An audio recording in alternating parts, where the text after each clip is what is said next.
Lucchese family was involved in every aspect of New York's economic system. They were not educated in the academic sense, but they understood business. Treachery ruled supreme in that family. The treachery that was orchestrated enabled the government to effectively prosecute the leadership of that family.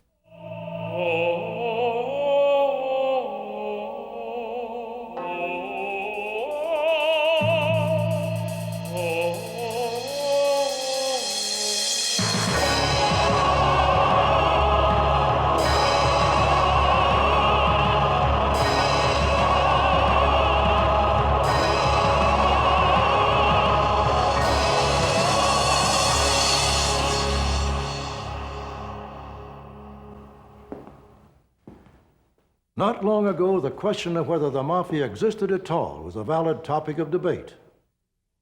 Many people, including FBI Director J. Edgar Hoover, for years denied the very existence of organized crime. And for years, the country's top racketeers were able to elude the justice system. With the exception of post-communist Russia, the U.S. has long led the world with the most pervasive organized criminal presence anywhere. And while the mob flourished under Hoover's hands-off policy, recent decades have seen significant inroads by law enforcement. Some say the Mafia has now come full circle, returning to its roots as a loose association of disparate street gangs. None illustrates this reversal of fortune better than the Lucchese crime family of New York. Named after the second boss of the family, this organized crime dynasty traces its origins back to the streets of New York City early in the 20th century. New York was a port of entry for most of America's European immigrants. And it became the breeding ground for some of organized crime's most notorious members. Al Capone, Lucky Luciano, Meyer Lansky, all came from immigrant families who settled in the Five Points area, a crowded ghetto with a long history of Irish, Jewish, and Italian gang activity. It was here that a diverse bunch of these ethnic gangs coalesced in the early 1930s. 5 large criminal groups or families emerged as a central core of a vast nationwide crime syndicate we generally refer to as the mob. The top gangsters of the Prohibition era also formed a commission consisting of the heads of the 5 families and a few others, and it is here in New York where the commission members still meet in secret, still discuss business, still order hits, and still control the rackets that have made these Mafia bosses filthy rich. Member of any secret organization? Yes, I am. What is the name of it? Cosa Nostra in Italian. Cosa Nostra in Italian. Our thing and our family in English. In 1963, Joseph Valachi became one of the first members of the Mafia to break omertà, a code of silence, and to reveal the secret rituals and inner workings of the mob. For the first time, the public learned of the 5 Cosa Nostra families and the unique hierarchy of these organizations. At the top is the boss, his underboss, and consigliere, the Mafia equivalent of president, vice president, and attorney general. Next, the family has a number of capos, who each had a crew made up of soldiers, the lowest-ranking made members, who along with non-made associates usually work at the street level. The name at the top of one of those family charts was Gaetano Lucchese, who had long ago Americanized his first name to Tommy. From then on, his became known as the Lucchese crime family. The gangster organization that would later bear his name was already evolving when young Gaetano Lucchese first arrived in America with his parents in 1905. The Luccheses, who had come from Palermo, Sicily, were among hundreds of thousands of immigrants who came to this country in search of a better life. Instead of streets paved with gold, however, many found themselves on the fringes of society, performing back-breaking work for meager wages. The Lucchese family, like all the other Italian immigrant families, they were determined that their sons and daughters would make it in the new world. And they would very often say to their sons, I don't want you to be a donkey like me. I want to see you study, you do your homework, you go to school. I don't want to hear there's any problems in school. I don't want to hear that you're a truant. I want you to get an education, and I want you to do better than me. Early on, though, Lucchese felt the lure of the streets. Every block in an Italian neighborhood had a social club. And when they walked past the social club, they saw something very different. Guys in suits, beautiful suits, fedoras, Italian handmade shoes, big, beautiful cars, women. Kids like Lucchese, they wanted to hang around, because what did they see? They saw the American dream, money, power. Nobody bothered these guys. When Tommy Lucchese was a teenager, his father disowned the son he was unable to save from the streets. Lucchese came from a family where he was the only criminal. All the rest of the people in his family were quite straight, ordinary, and for the rest of their days were very sensitive and very ashamed over the fact that they were even related to this guy. Tommy became roommates with a boyhood friend, Salvatore Lucania, who would later be known as Charles Lucky Luciano, credited as the founder of the syndicate. His arrest record started when he was 10 years old. He moved out of the neighborhood and he settled in East Harlem and changed his name to Luciano, so as not to shame his family any further. Along with Lucky Luciano, Tommy Lucchese's rise in the underworld came quickly. He developed a reputation as being a stone-cold killer. By the end of World War I, he was working as Luciano's bodyguard and favorite hitman. Carl Safakis researched Tommy Lucchese for the Mafia Encyclopedia.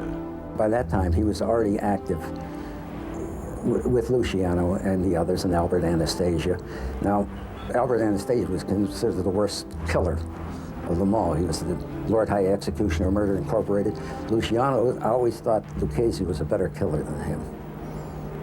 He could trust them more. He was cool. He followed orders.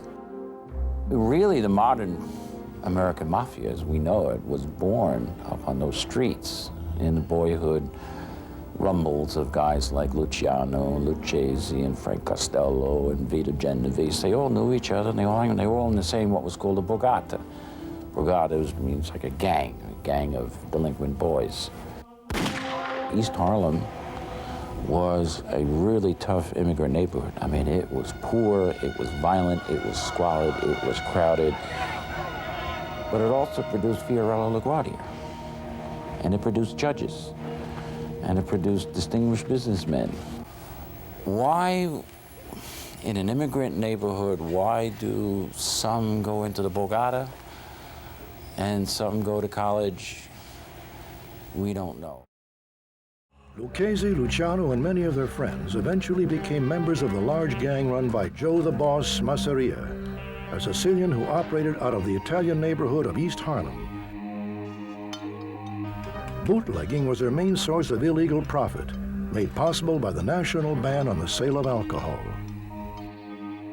While supporters of Prohibition had hoped it would cure America's social problems, in reality, it provided gangsters with the opportunity of a lifetime. Lucky Luciano and his criminal associates worked out an elaborate system to import and distribute alcohol all over the United States. Meyer Lansky masterminded the finances. Tommy Lucchese organized the transportation system. Frank Costello handled the bribery of law enforcement and politicians. These were guys who were innovative thinkers. They were smart, they were shrewd. They were not educated in the academic sense, but they understood business. They understood markets. They had all the requisite talents to become great businessmen. But for reasons that we don't quite yet understand, they went in another direction. By the mid-30s, the business of bootlegging had become highly competitive and dangerous, with violent turf wars breaking out all over America. In New York, Joe the Boss found his supremacy threatened by a new Sicilian arrival, the power-hungry Salvatore Maranzano. Maranzano came over, and he tried to purify the mobs that would be all coming from one part of Sicily, and they would knock off everybody else and control everything. Maranzano trusted only Sicilians from the same hometown as his, Castellammare del Golfo, and the feud between Masseria and Maranzano became known as the Castellammarese War.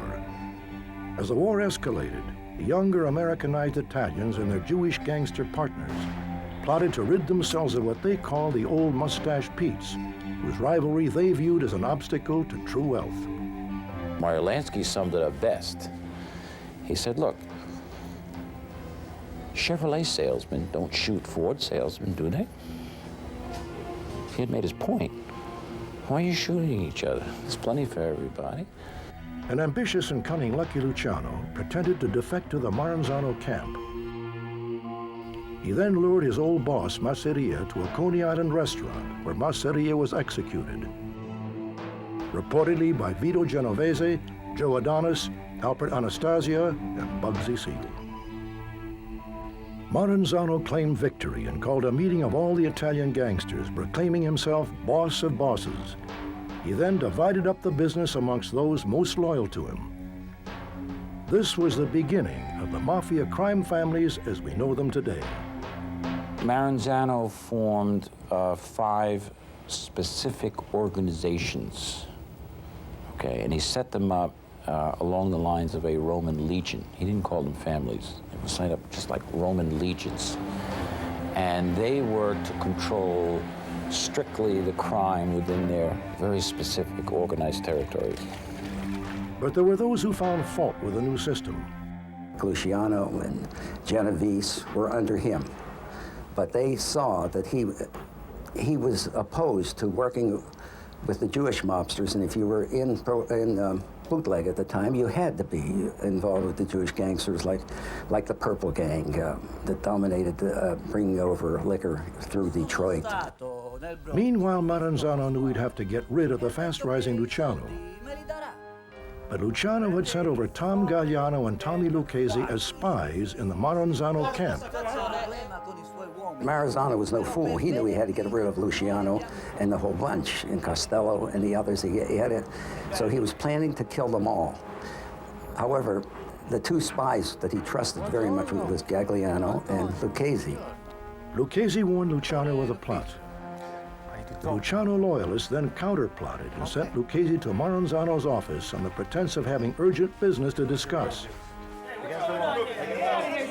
Within moments, 4 Jewish gangsters posing as treasury agents burst into the office and lined Maranzano's men up against the wall.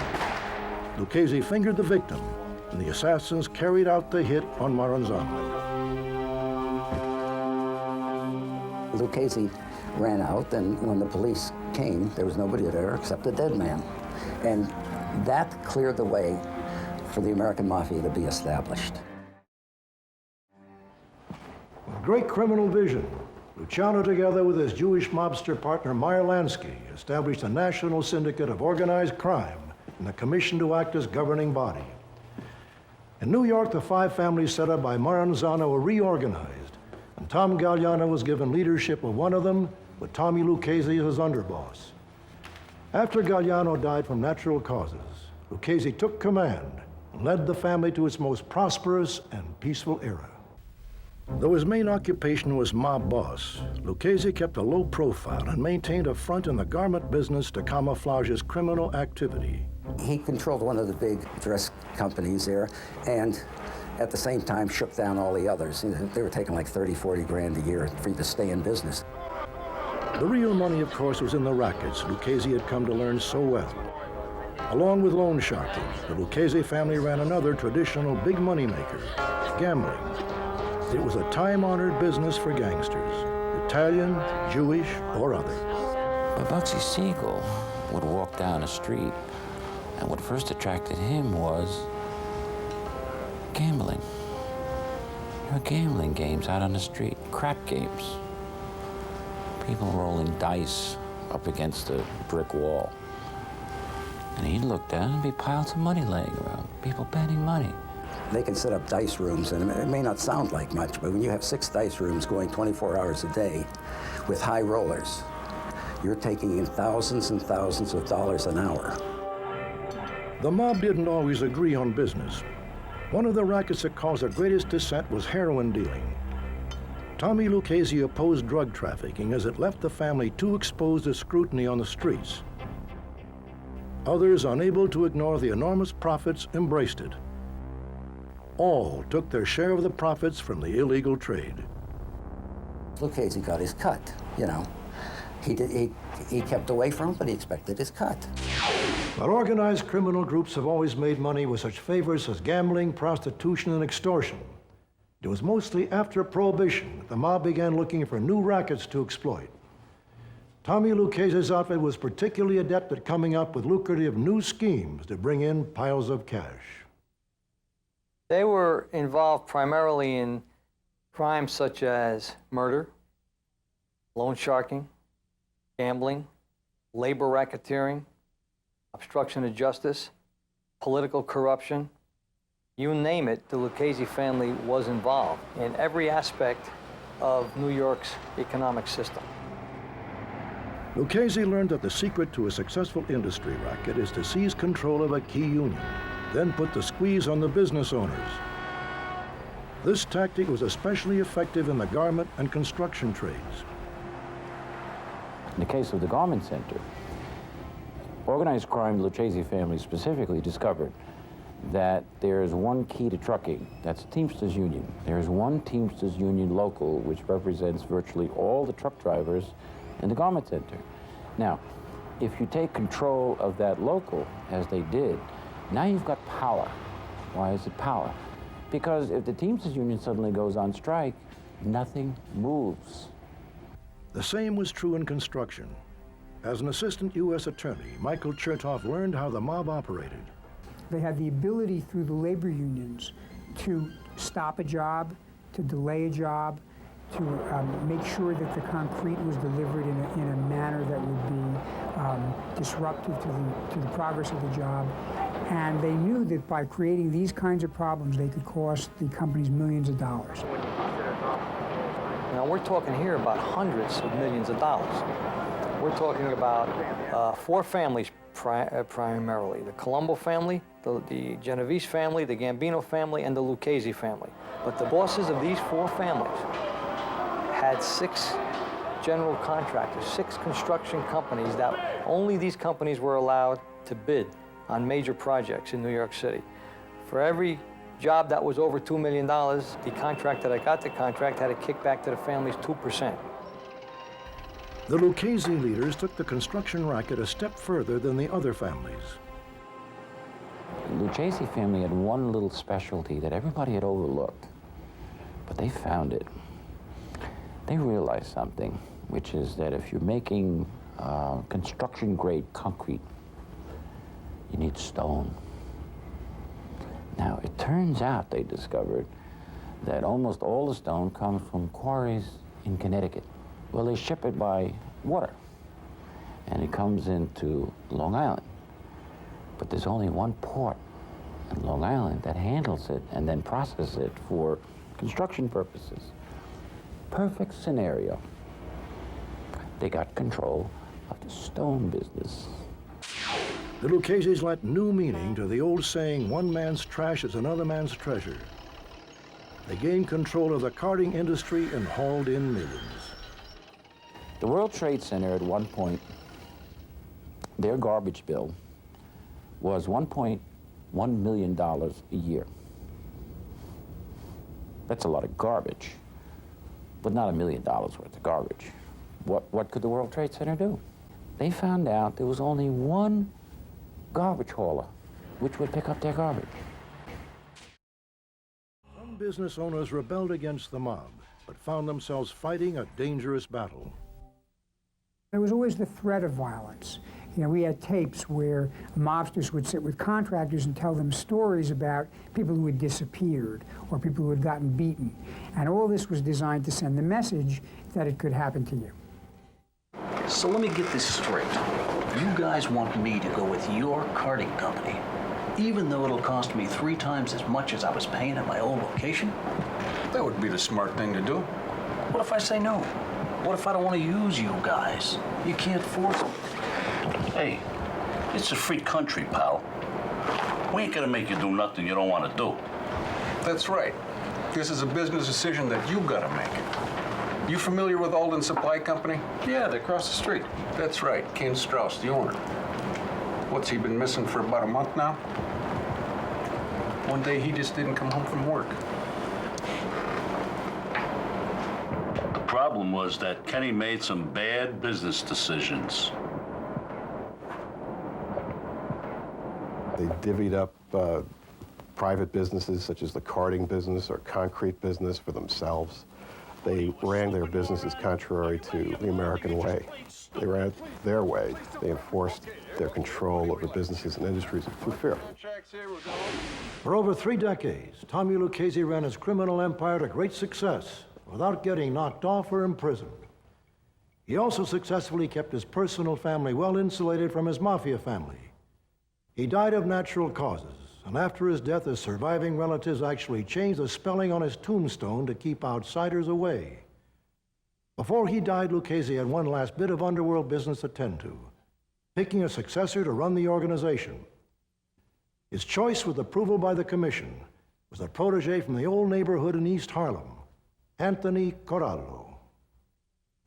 Even more than his predecessor and mentor, Anthony Corallo's background was pure hoodlum, as former prosecutor Ronald Goldstock learned. Corallo was an individual who came up through the family, through violence. People understood that. People were afraid of him.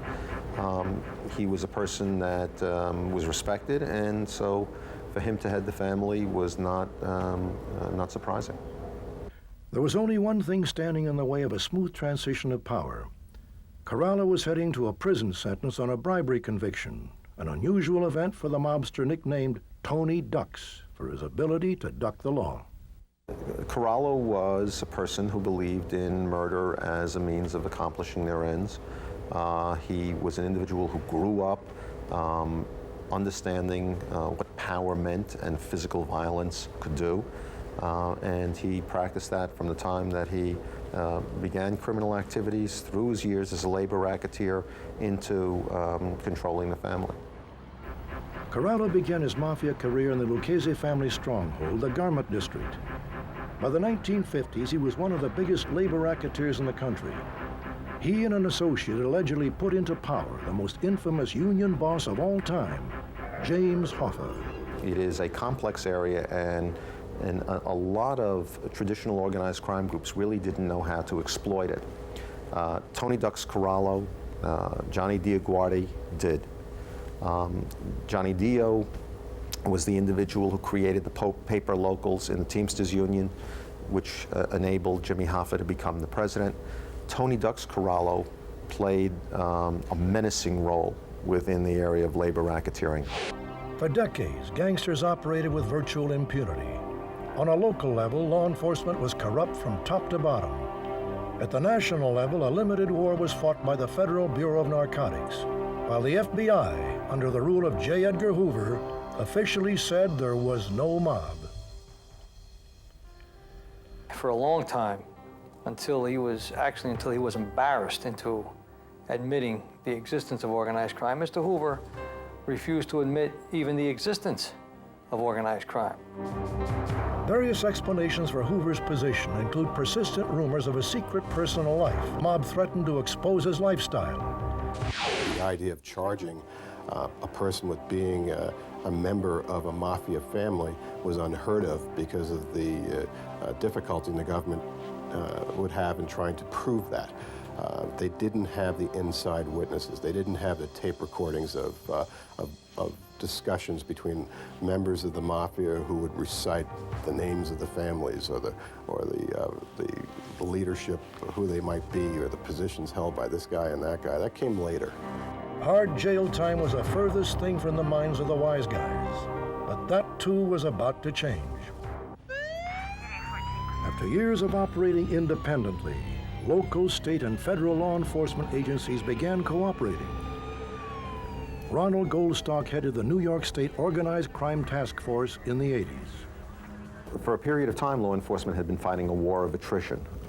Individuals were arrested and indicted for specific crimes. They may be put in prison. Generally, they were out after a relatively short period of time.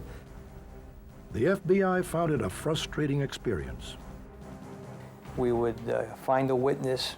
We would develop evidence about the crime. We would arrest the extortionist, and we put them in jail. no matter how many we arrested, as we like to say, there was always 100 in line to take their place. One thing law enforcement knew was that often mob-related murders occurred with no witnesses or with witnesses who were themselves mobsters and not likely to speak to the authorities. When a member of a gang was killed, it usually sent a message to the others to keep quiet.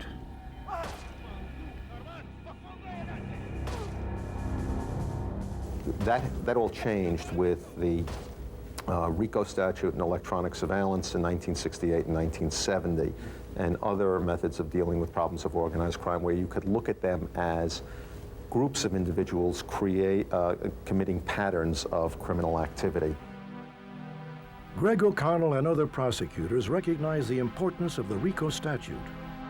The racketeering statute was a brilliant invention which enabled the government to charge not just a specific isolated offense of larceny or an arson or a payoff or a bribe or a murder in isolation, which is the way the country operated up until that time. What this offense allowed was the prosecution of an actual organization. You really can't catch the leaders of organized crime on the streets. That's not where they are. Where they are is in social clubs or in restaurants, planning the activities that the soldiers and the captains are going to carry out. We would plant mics in clubs, in bars, in restaurants, in homes, in different rooms. We would bug telephones, all by court order. One of the things we were looking to do was to use the RICO statute to indict the commission, the heads of the 5 New York crime families. The Organized Crime Task Force had extraordinary information as to the Lucchese family and some evidence as to the heads of 1 or 2 others. The FBI had bugs in on the heads of 3 families at the time. And so if you combine the two, there was a mountain of evidence that could be used to indict and convict all of the family bosses. The New York City Police Department and the FBI began working together with a common goal. Rich Sita was a New York detective on mob duty. At this point, a marriage was made, if you will, between the FBI and the New York City Police Department Organized Crime Investigation Division, where a commitment of detectives were assigned to FBI squads. And those squads were dedicated to investigations, proactive investigations into organized crime families in the New York City area. I personally don't believe we could have done the job that we did without the help and assistance of the New York City Police Department. They had an ability to do things from their days on the street as cops and their experience that we could not do. We as agents could not do. We complemented each other beautifully, and it couldn't have been a better match. And without them, as I say, we would have never succeeded as well as we did. One of the most significant achievements of the joint effort was the planting of a bug in the Jaguar belonging to Lucchese capo Sal Avellino. Investigators learned that Tony Ducks routinely rode with Avellino to discuss Mafia business. Why we only got 150 trucks running when we used to have 300 trucks running, Sal? They got half of that on the other side, Tony. I mean, come on, we're doing the best we can. Busting my chops here. Yeah, well, this is our bread and butter, you know that. I want to keep it that way. This is the business that brings in most of the money. They knew the car would be the key to their investigation. But planning a bug in the mobile Lucchese headquarters was not going to be easy. The car was constantly garaged at Sal Avellino's home. When parked away from home, it was never left unattended. And when being driven, Avellino drove deliberately circuitous routes to throw off any would-be tails. Members of the task force waited for the right moment. Meanwhile, the team practiced the bugging procedure, working with an identical car and hoping for a break. In under 15. Ready? Go!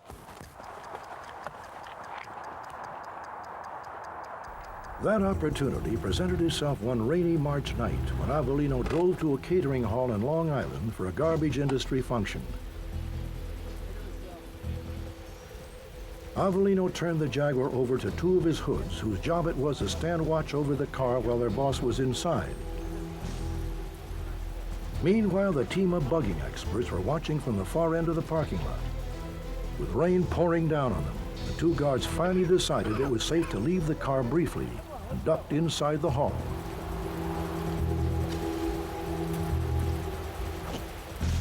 That's when the task force men made their move. They scaled the fence and dashed towards Avellino's car.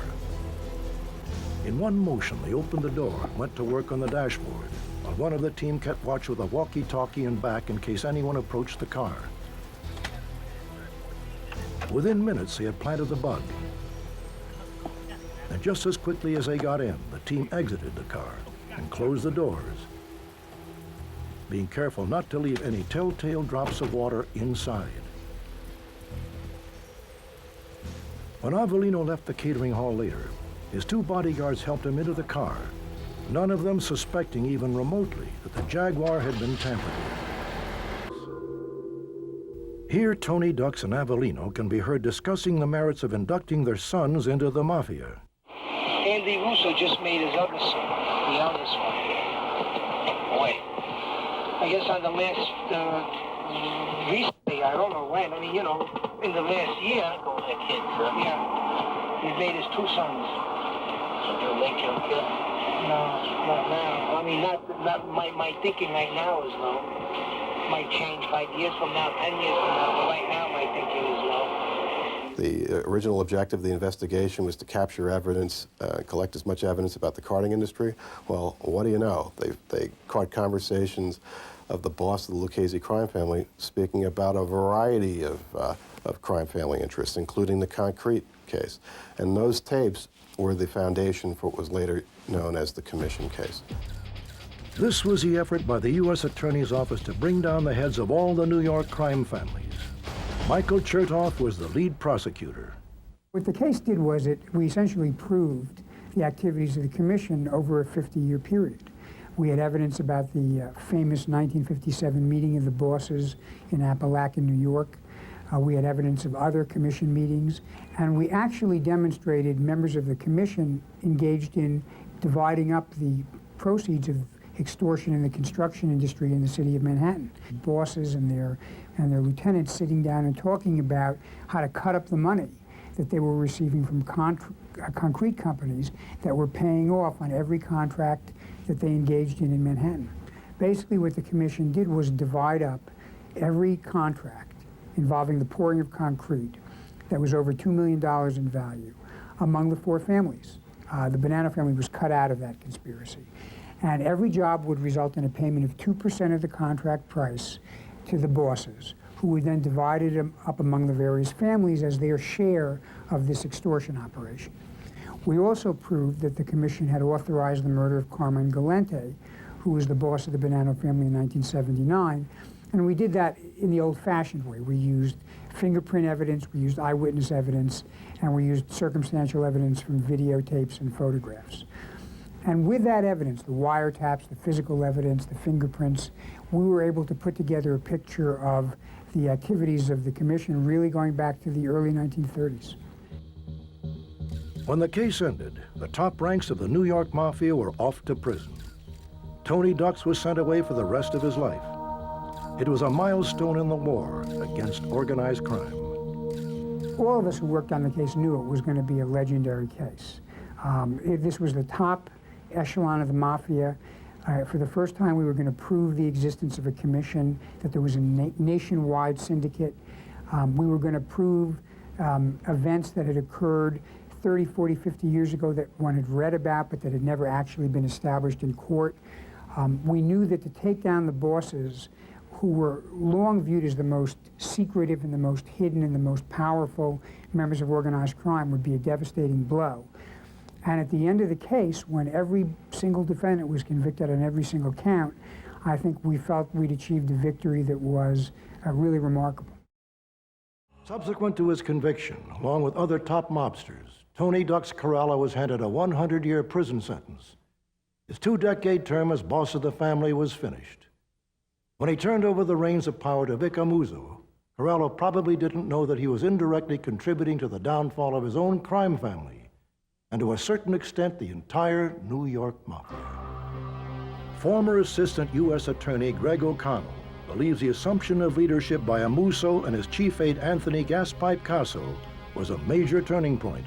I think that once Tony Ducks Corallo picked Vic Amuso to run the family, along with Gaspipe, that was the death knell of the Lucchese crime family.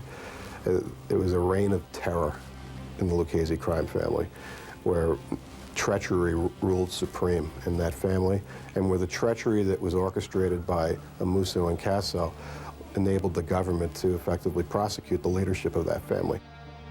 One event that led to trouble for the Lucchese family was when the new family leaders went into a window replacement racket with the Genovese family through a mutual associate, Peter Savino.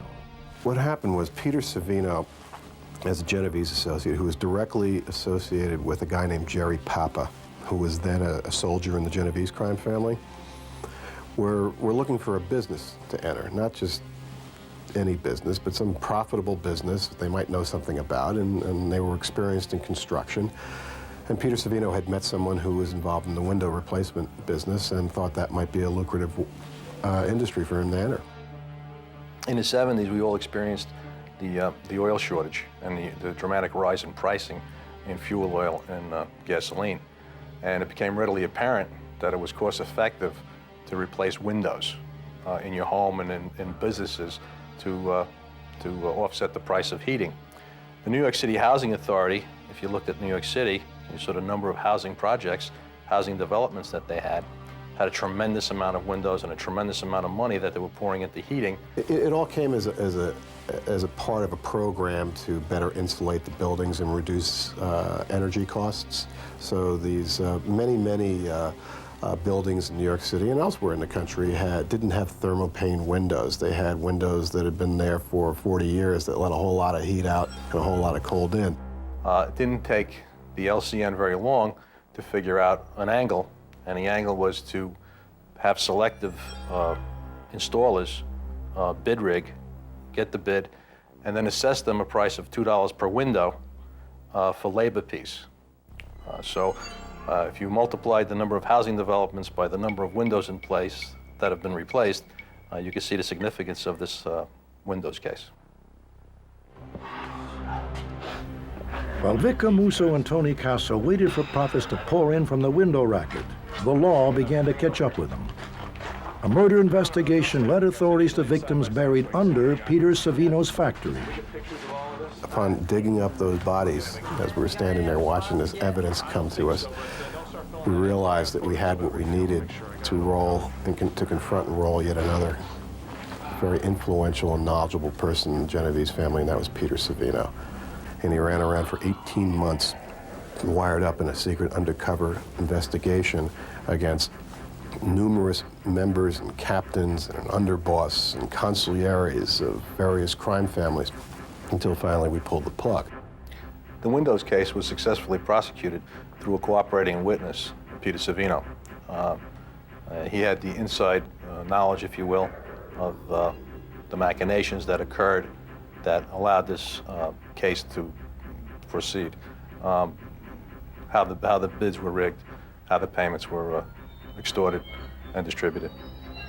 When we indicted the windows case, Vic Amuso and Anthony Gaspipe Casso, who were then the boss and underboss, the two highest ranking members of the Lucchese crime family, fled.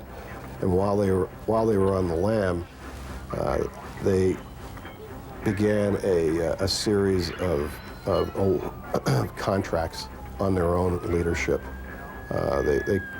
which we later prosecuted Vic Amuso for and Gaspipe Casso. And they knocked off captains who they thought might be treacherous. They labeled them as rats and ordered their own soldiers to kill their own. And it happened half a dozen times. The murderous actions of Gaspipe Casso led authorities to believe he was either insane or just plain stupid. Stupid to a degree that is almost breathtaking. It is almost inconceivable that in an organization originally founded by a guy who was so low-key, you would never guess this man was a mafia leader, to be replaced ultimately by a psychopath. Amuso and Casa became increasingly paranoid. They even turned on their own chief executioner, Peter Chiodo, when he failed to carry out a hit. After an attempt was made on his life, Chiodo flipped and became a witness. So did acting underboss, Little Al Diarco. In 1993, Diarco walked into the FBI's office in White Plains, New York, after being falsely labeled a rat.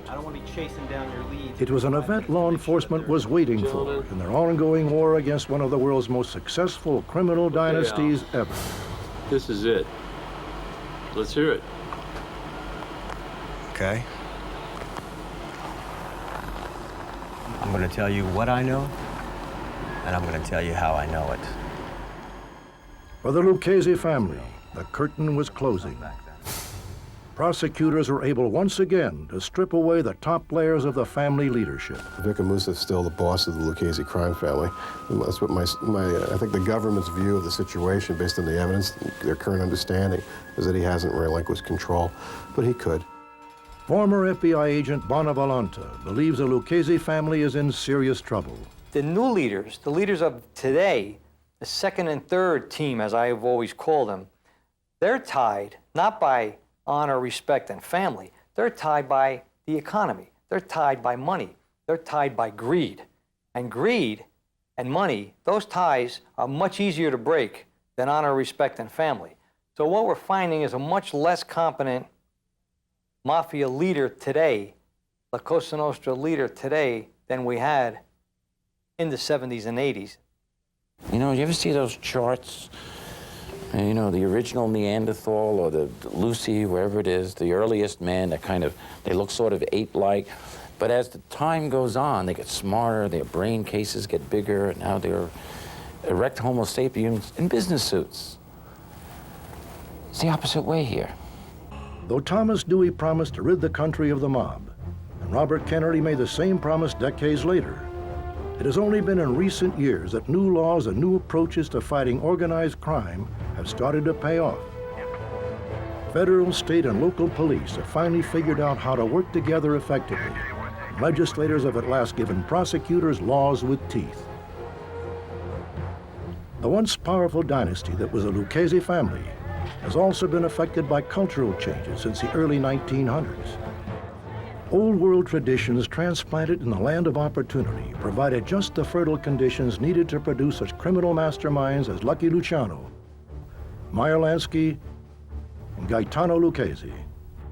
Later replacements for the founders of the National Crime Syndicate seem to have taken a Darwinian step backward. If people think the battle is over, if they walk away from the constant need to fight organized crime, then in 10 years or 20 years, organized crime will come back. Though many have proclaimed the death of the old mob, especially the dynasty once ruled by Tommy Lucchese, law enforcement officers caution that the Mafia is down but not out. They remind us of the amazing power of criminal enterprises to regenerate. And while the Lucchese and other crime families may never regain the power of decades past, they continue to operate in the shadows. They are constantly devising new rackets and new ways to elude prosecution. Perhaps a final chapter will unfold as law enforcement further refines its efforts to stay one step ahead of the wise guys. I'm Robert Stack. Thanks for joining us.